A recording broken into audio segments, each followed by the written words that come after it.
At this point, most people have had enough of this huge green effort.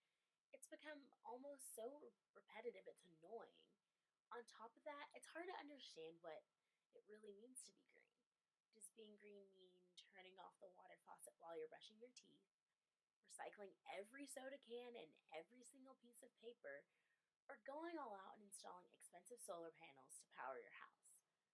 Sometimes people just don't like change, and I can't blame them, it's human nature. But for so many years, the public has been in the dark about how much we waste. To become more environmentally friendly means to produce less waste and be conscious of our decisions. In the past couple of years, we as a race have improved. And with the pressure on society to improve, there's also pressure on large corporations to do the same. Right now, ExxonMobil is the most profitable company in the United States, which is no small task. And they even spent $27 billion on exploration this year. Yet they earn more than the gross domestic product of Macedonia, according to CNNMoney.com. Okay. So Macedonia isn't the most profitable country in the world, but that's still a big deal. In 2008, ExxonMobil promised the whole world something. They promised to do better, which includes reducing normalized emissions of volatile organic compounds and nitrogen oxides, which are both bad for the environment, by 5% each year. In 2009, they reduced these emissions by more than 10%.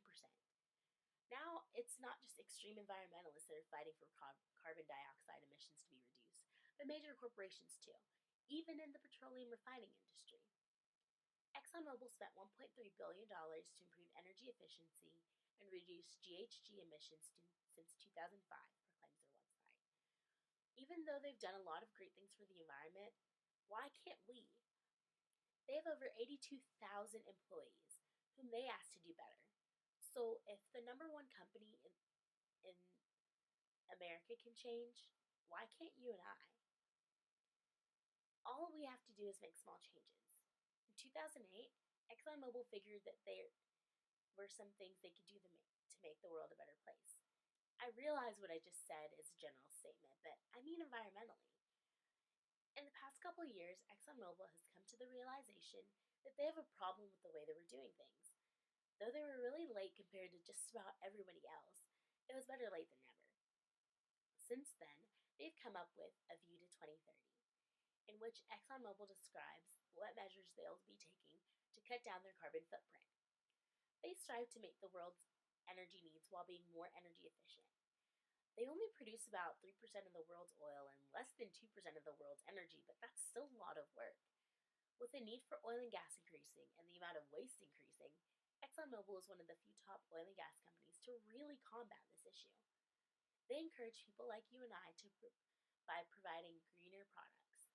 They have advanced their vehicle technology to use less plastic and last longer. They're also a founding sponsor of the Global Climate and Energy Project at Stanford University. The GCEP does research to increase the energy capacity of lithium-ion batteries for cars, provide biodiesel from bacteria, creating new strategies for using hydrogen-powered vehicles, and a lot more. Some people think these days that the going green trend is a fad.